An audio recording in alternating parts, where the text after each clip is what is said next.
So can we just get the like 2-sentence who you are, firm intro, sector, stage to kick us off?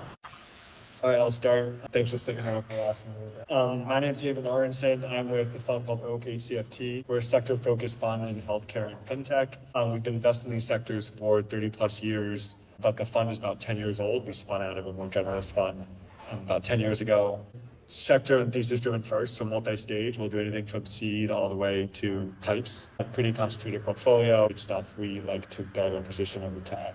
I've been with the team for 10 years. I spend most of my time on the fintech side. A lot of fintech infrastructure, technology and financial services, application software that automates financial ops, and infrastructure like fraud and security that is relevant. So financial services and that.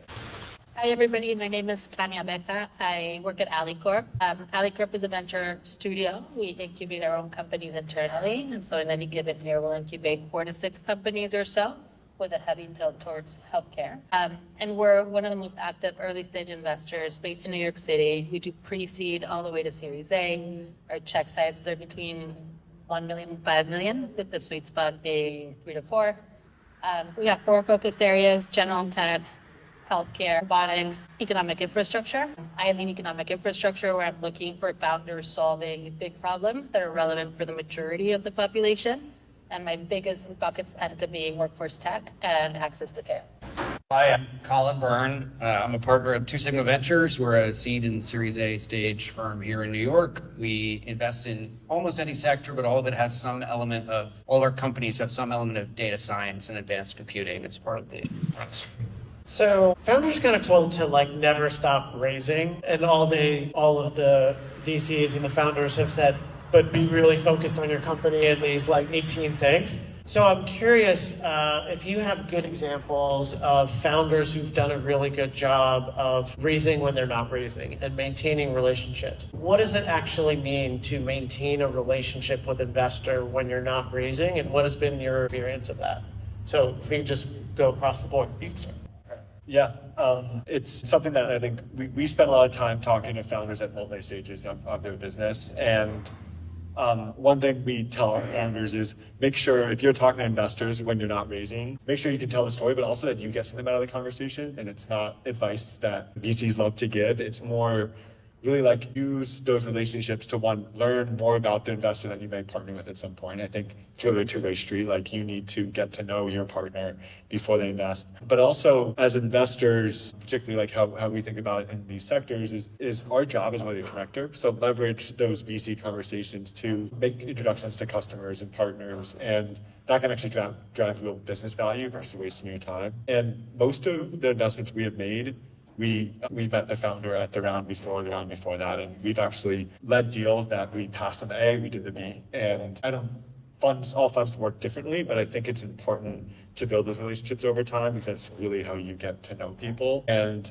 sometimes the rounds come together when you are not raising, and that's really often because that relationship has been around for a while. And you can track, like, the bar is just do what you say you were going to do, or at least do as close to what you say you can do as possible. And so it's really helpful, at least from an investor perspective, to see that over time. Yeah, I would absolutely double click on what was just said. I think there's a mutual benefit of starting a relationship early, and hopefully it feels like an authentic relationship, and then it's easy. But from an investor perspective, we love when founders come to us when they're raising and we feel like we know something about their business, or we know their business quite well and we're somewhat up to speed, because we can move quicker and with more conviction if that's the case. And then on the flip side, I think the benefit for a founder of cultivating investor relationships is that you get a sense of whether they're helpful or not.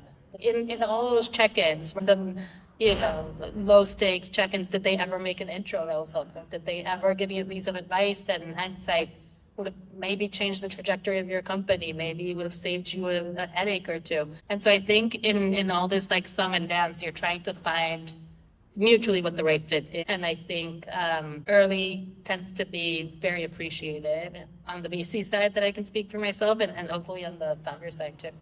Yeah, I don't have much to add. I think investors love nothing more than a founder who tells you they're going to do something and then comes back later and says, look, I did it. Here's the evidence. And the reason is because it's fucking hard to do that. You're all in businesses where it's really challenging to do the things you want to achieve. And so when you say, here's something I set out to do, and here I come back later, and somewhere within the timeline I said it, I actually did it. Like that's gold for an investor. So Colin, I'll stay with you for a moment. So sometimes founders have a bunch of options on, well, if I raise this much, I'd be able to do this, and if I raised a little more, this would sort of open me up and to do other things. And they're trying to get a sense of like what the market will bear. If a founder comes to you with one of those types of conversations, I'd like to get some advice on like how much to raise. Does that feel like, this founder is like not sure what they should be doing, or they're just reacting to what VCs think is the right number, or is it better to sort of come directly with like, this is how much I need, and here's what I need to execute? Yeah, I totally get the question, and I empathize with the founders, because sometimes VCs are so beholden to usually there's someone who used to say the size of a VC's fund is their strategy. Like you can infer their strategy from the size of their fund. And so I get it. If you're a founder, you sort of want to walk in and present something that works for that founder, for that VC. But yet I just hate it. I hate when someone is waffly about how much they want to raise and they look like they're trying to bend it in the direction of what they think works for me, as opposed to what they can honestly articulate is the right amount of money to raise for their company. Definitely don't put it in the slide. Sometimes people will have a slide that says, I want to raise 5, but if I raise 12, or even worse, I want to raise 12, but if I only got 8, here's what I would do. Like, definitely don't put it in the slide. You should have in the slide, you should be, I want to raise X. And then if it comes up in conversation, and someone said earlier on a panel, I totally agree, often the round will end up bigger than what you put in that slide and what you start going out with.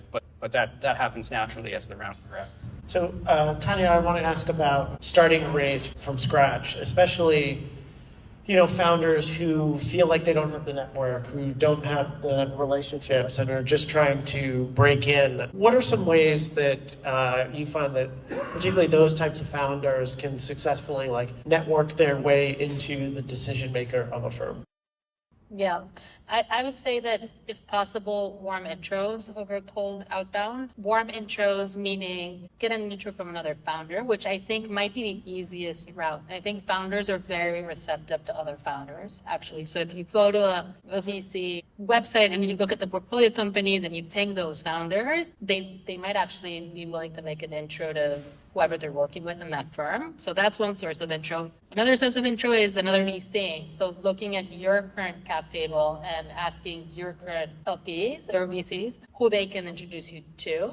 We all have relationships with each other. And so that's a very easy sort of entry point as well. I will say that cold outbound works if you're thoughtful about the email that you're writing, meaning you know who you're writing to, you know what their investment criteria is, you might reference a deal or two that has some relevance to what you're building. And if it's a thoughtful email that is well put together, I think most of it, I'll speak for myself, I'll absolutely respond to that. So I think those are some ways, in addition to just being out and about. City like all of you in New York is extremely helpful. There's gatherings that happen all the time, and so I think there's an element of putting yourself out there and going places and speaking to people and sort of being brave in that way that is actually helpful and fully cumulative in the long term. And I think the founder intro hack that I've seen work pretty well is not so much like, hey, can you do this for me? But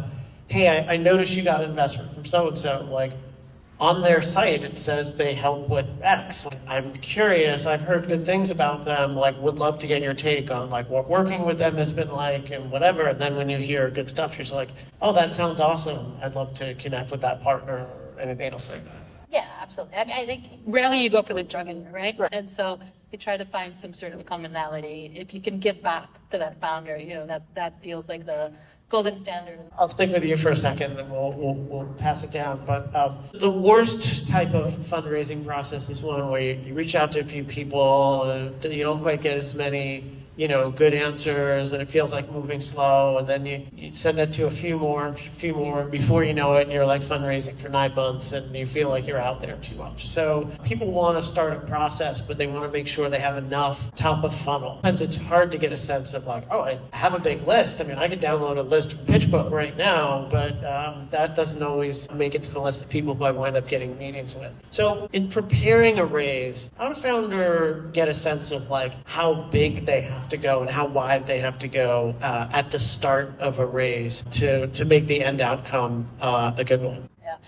I don't know that I have like an amazing answer here. To be honest, I think it depends, and it depends is probably the right answer. I think it depends on what industry you're building, what your traction is, the caliber of your team, etc. So all those sort of case by case things that you have to take into account. I've seen portfolio companies of ours up to 100 VCs before they raise a round. I've seen portfolio companies being preempted and talking to one before they raise around, right? And so there's a humongous delta, which I know is fundamentally unhelpful to answer the question, but I think it really, really does depend. What I try to tell my founders is start with a very curated list that you've researched, that you know you're a good fit for, and that you know they're a good fit for you. And the list doesn't need to be endless. 12 to 20 is like a perfectly great list and a great starting point, and have that be the tier 1 folks that you're going with.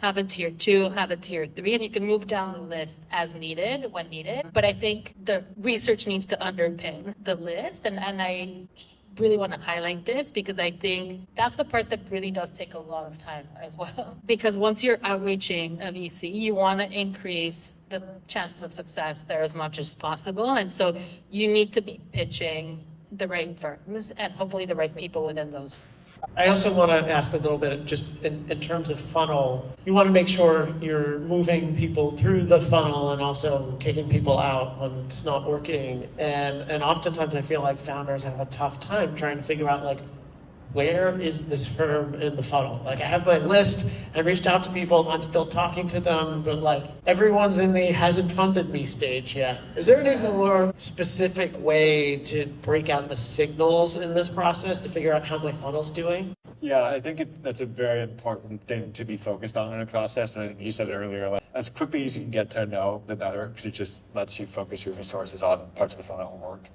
I always appreciate when founders are upfront with me and say, like, what is your process like? Like, have the VCs walk you through their process and what needs to happen. And it creates some structure around the conversation.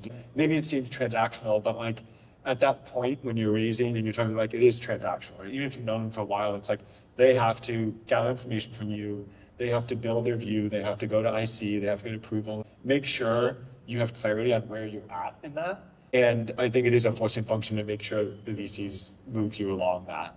And it's not bad to ask that. Like I think like it happens all the time. So if you're not asking it, it's something that is common. It's another kind of just thing in the industry is like sense of urgency makes people decide things faster, and it's really hard to manufacture urgency, but sometimes what works is like if you overlap some of the stages, like some people will always be a little bit earlier on in the process, some people will be later on in the process, and like once you get one term sheet, like you'll probably get a few more. It's really trying to hit that first term sheet, and what at least sometimes what we see is like the pitch is always going to get better, right? And you're going to learn a lot through the process.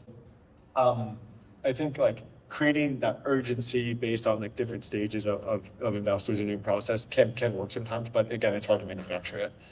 To summarize, it's really just like trying to get your investor or your potential investor to be very transparent on their process and what they see the timeline. Just one thing on this, I think there's really good advice in here. Sometimes one of the steps that almost every VC has is what's called a partners meeting or an IC meeting, right? And usually if you get to that stage with one group, this is another way to create urgency, is to say you're at that stage with one group. And then if it's crickets, you can totally, if you say that to a group, I'm going to IC with some other firm, and you don't hear back from them, you're done. They've given up on you, right? And you may not get feedback. So that will create the urgency. If we're interested in a company and they're going to partners meeting with others, we have to get our work done really fast in that moment. And if we do, that means we're really interested. And if we don't, that means we're really Which is a very specific thing. Like being in the partner meeting is very different than I'm talking to partners. Talking to is not the meeting. When you're in the meeting, you know you're in that particular meeting. When I was at first round, actually you had almost a 50-50 shot of getting a yes when you were in the partner meeting, but it took you a number of steps to actually get to that partner meeting. I want to comment on the word transactional. I actually love the word transactional. I don't think it should be a bad word. I'm respectful for anybody involved. Like, how does this transaction work for you? Like, spell it out so I know whether I'm in it or not, or wasting my time time because like I value your time. I wrote a blog post about this and send it to people who like seemingly have no purpose for why they want to meet with me. And I'm like, just tell me what you want from me.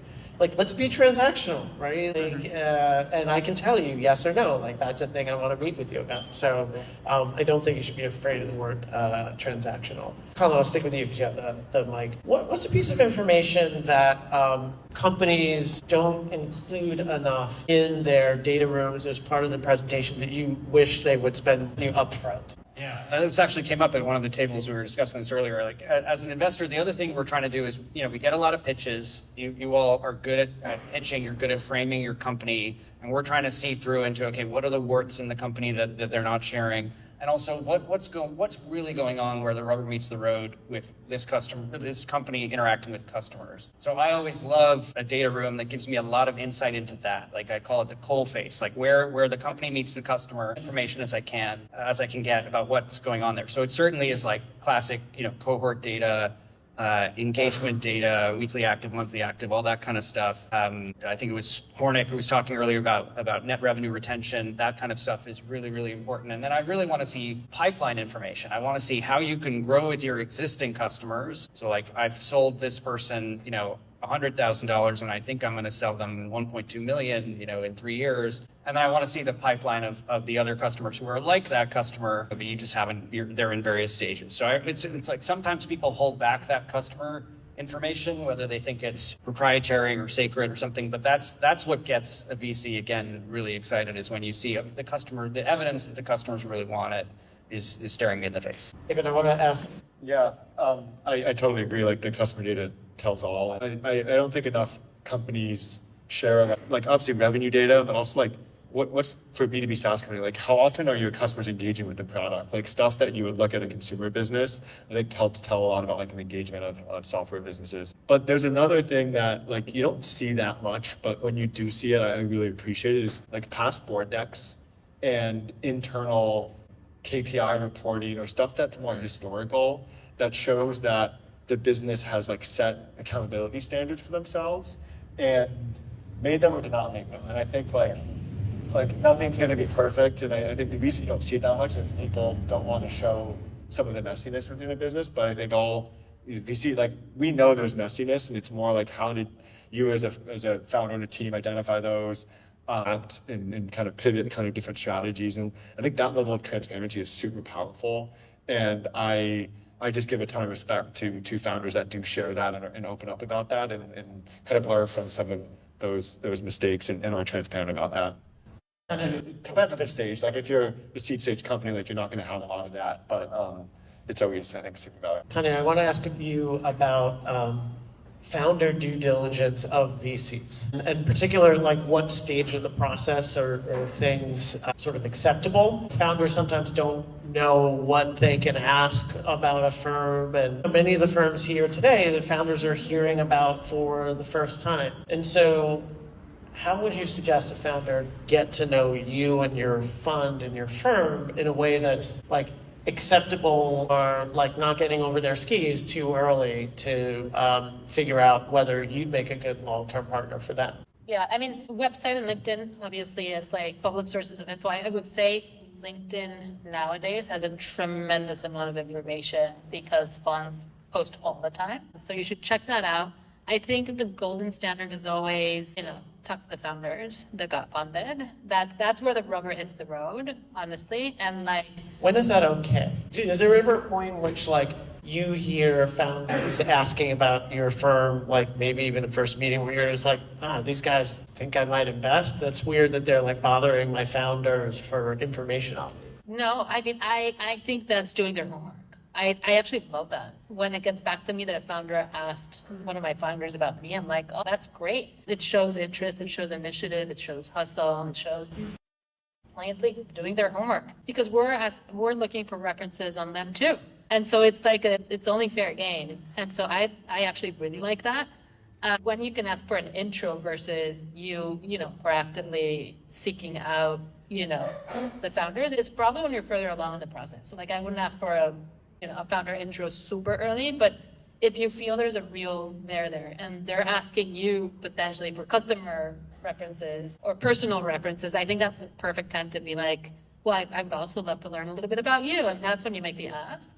Yeah, and I always think that, to hear it from the horse's mouth is the best thing you can do as a founder. So go directly to Colin asked you a question, and then we're here. So two quick questions, and then I want to get to some audience questions. So how can a founder, we talked about like laying out the process, and maybe through that they can get a sense of whether there's interest. But in what ways can a founder gauge your interest, saying like, hey, is this actually moving forward? And how early can they, what percentage likelihood is a term sheet going to come? Is that an okay question? And when can I ask that?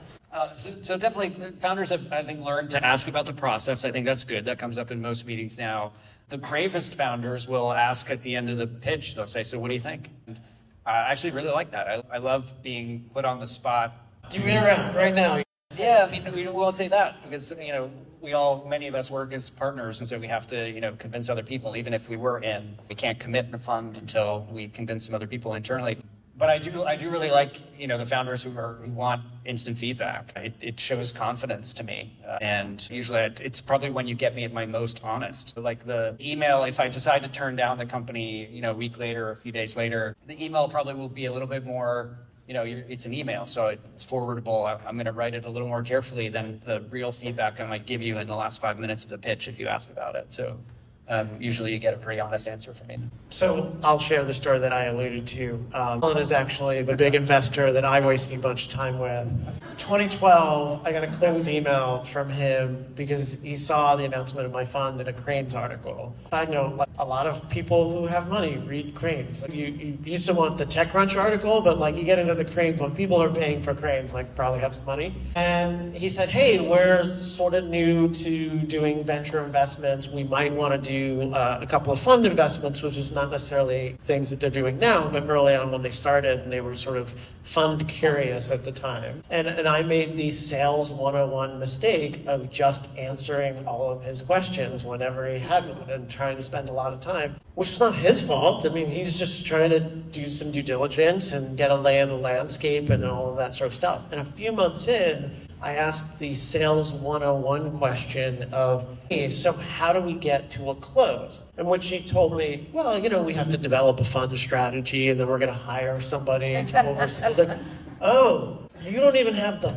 person yet who's going to make this decision? Great. So like, when do you think you'd be able to close? And he said, sometime in the fall. And I was like, okay. And like, what number are you thinking? Because he was asking questions like, what would it look like if we were a majority of the fund? So initially I was like, oh, they're going to be a majority of the fund. No, that's not what he was asking. He wasn't saying he had that kind of budget. And then he gave me a number. And by the way, he came through on that number. September 28th, 2012 was when we closed. It's like, it was right on the timeline that he had in mind and followed through, but I just never asked that question. I thought they were going to be a majority of the fund like within 2 weeks, and was like way off. And I wasn't talking to anybody else during that time period. And I come June, after like months of fundraising and this process going on, I have nothing to show for this process because I overspent time with someone who just like on a timeline is ready to make a purchase right now. And that's when I sort of got to work and closed on a bunch of people's.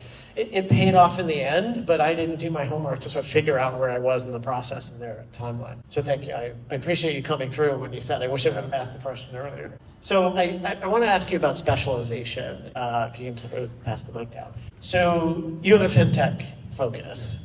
And, a lot of the founders here are trying to figure out, like, should I pitch a specialist fund who has probably seen everybody in the market, and it feels like very competitive, they have all sorts of people that they can compare to, might also have some competitive deals in their portfolio versus, you have a sense of like priorities on specialists versus generalists and how I should sort of figure out that, them in my mix. Yeah, I think, Tanya, you said it earlier, like I think the most important thing is finding investors at the top of the funnel and focus on investors that will understand your business. And that can be in the form of generalist funds that have a partner that's done deals that look very similar to your company. And a lot of funds have like partners that are very focused on a certain sector, or it could be in the form of a sector focused fund like us. And by the way, it probably doesn't even need to just be in that sector. It could just look like that company or have a similar challenge. Yep, similar challenge with like consumer, it could be a sector, right? And I think at the end of the day, like what's most important is finding an investor that understands your business, because things are not going to go as planned. And the better someone understands your business and the complexities, and this is why we focus on the two sectors that we focus on, like there's regulatory challenges, you're working with large, slow moving customers. And the more your business is susceptible to those types of risks, and the more your investor understands that, the easier it's going to be in the longer term. So I think that's, again, I'm biased. I think that's one reason, particularly if you're in kind of a more complicated industry business model, like I think sector investors can be a faster path to understanding your business. But you can get that at all types of funds with people that just know the industry. And they often can get to answers quicker because they don't have to go educate their partnership on what like insurance for derivatives looks like. On the flip side, I think you raised some good points. It's like, I think some sector funds may be overexposed to the category, and I think trying to get that answer out of them quickly is important. Like, do you do anything in lending if you're kind of a lending tech company? And making sure there's no conflicts in the portfolio, I think, if that matters to you and to the investor, like clearing that first. But I think the bottom line is like just try to find investors that really understand your business and invest the time with those investors. I think it's better. I want to make sure I get to any audience questions before we wrap up.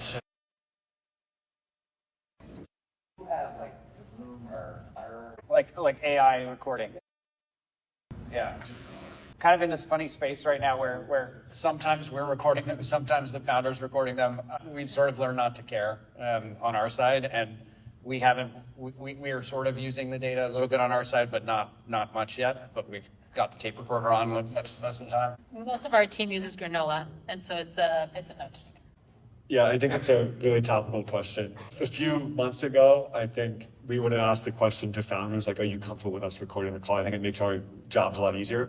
I do think it makes it feel more transactional, which could be a good or bad thing. And I do think people are a little bit less open when things are recorded, but I think if you're using more of like a note taker that's not like recording every single word that's said versus just helping you digest and process the information, I think that's okay. But it's going to become more. The one thing I'll say to that, and then we'll go with that question and one over here, so those will be the last ones, is you have to imagine the game of telephone that happens in an apartment meeting. Yeah. And I think it's to your benefit that a full recording might be floating around somewhere. I'll give you the example of one of my portfolio companies who there was a junior person who took an initial call with this company, and however they described it didn't resonate in the partner meeting. But they took enough notes, or maybe there was a recording, and that junior person left, and then they were like scouring their internal database for something in this sector and somehow found it in the CRM. And a partner reached out and said, hey, I know you talked to so-and-so before. I don't know why that didn't fly or where it went, or I don't remember it coming out in the partner meeting, but we'd like to know more about your company. And they wound up leading that company's Series A. So like if there's data floating around, the one partner's description of your deal as best as they could might not be the best pitch. So it probably benefits you to have a little more thorough. Do founders care? Go ahead. Just like quickly add that I think increasingly best practices for some of our founders are recording their customer calls. And then, as we were talking about the data room, putting in snippets of those customer calls in the data room is actually amazing, because you can get a sense. We were talking about like the metrics around pipeline and the metrics around funnel, but I think getting to the qualitative data has been like harder. And if you have amazing snippets that you could then share out to build your story, to build your own sort of brand, I think that's something that yeah. Okay.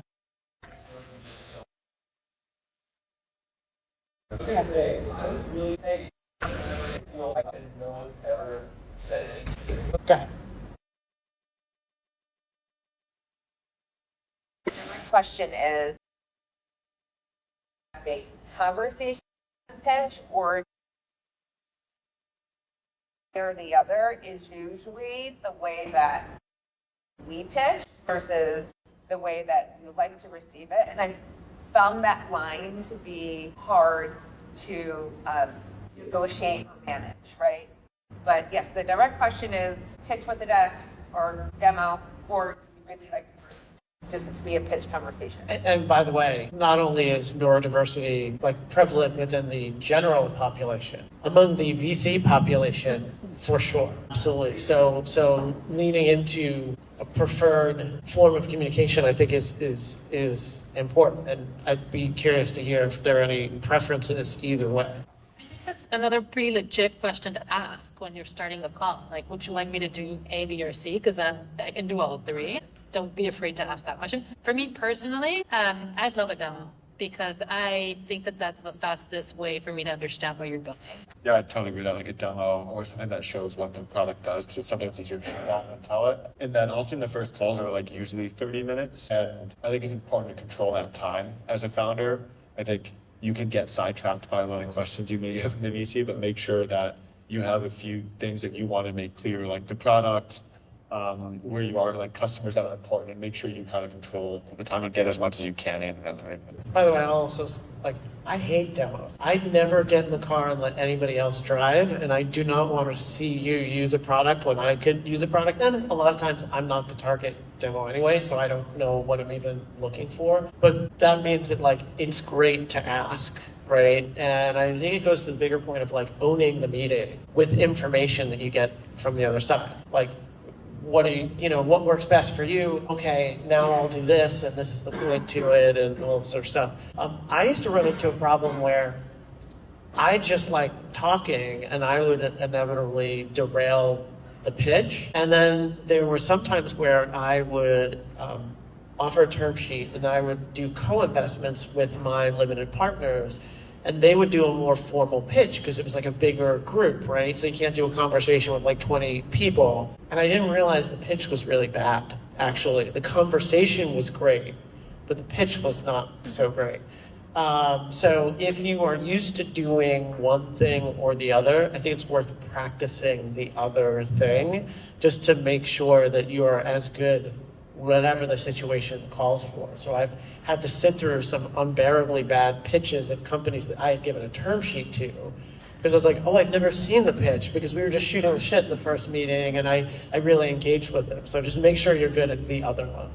I have a question regarding like inbound and VCs coming into my inbox and how you are thinking about that, because I think that like now we've only spoken about how it's important for me to like find a partner that is relevant for me to speak to, so that doesn't really feel take all these calls, but like 99% of just like I actually ask them to like make intros and stuff, and they don't because they don't know you. So like, how, I guess if you have a strategy in your team, how do you think that founders should approach these kind of calls? Should you, like, if you put like your mind? Should they take the calls from the MBA associate intern at Insight?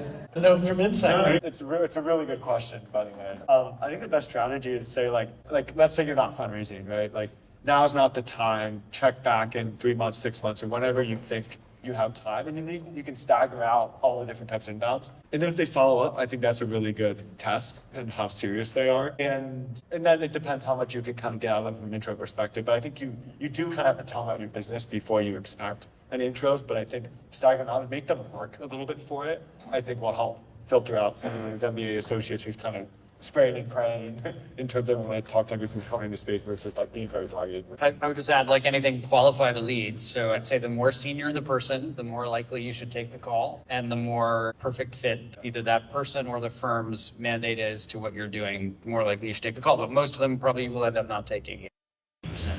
You would punt. Awesome.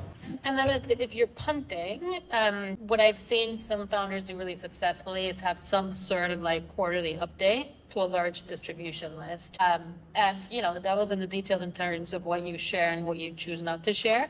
But I think that's another low lift way of keeping people engaged with what you're doing, that they can then reach out and potentially ask for another initial meeting or a follow-up meeting or whatnot. But if there are low-lift ways to keep these people engaged and interested in what you're doing, that's probably going to be very helpful when you're actually raising it. Cool. Thank you everyone for participating. Thank you to our panel. And I want to give you just like a quick minute of end of day instructions and a few thank yous. Like we are done. Thank you so much to our sponsors for helping make this possible. Cooley and Stiefel and Propeller and the team from Sunset. And the team here at the distillery. I can't thank you enough. This is a lot of fun for me, and it's really inspiring and enjoyable to see these conversations. If we can be at all helpful, for example, intros to any of the sponsors, intros to any of the VCs, folks who you miss. We will send contact lists out because some of you always wind up asking for intros to each other. So we'll make sure everybody has that info. Just in terms of timing and here in our space, we don't have space forever, and we want to make sure everybody has an opportunity to like get out of here. So feel free to sort of pack up, catch up with people, whatever, for the next like 15 or 20 minutes or so. At the like 4:20, no, that's not what's gonna happen at 4:20, but like at around 4:20, we're gonna start like cleaning up chairs and tables and all this sort of stuff. If you can start to exit when you see things moving around, that would be really awesome. It would help us not have to hang around here all day. That's it. Yeah.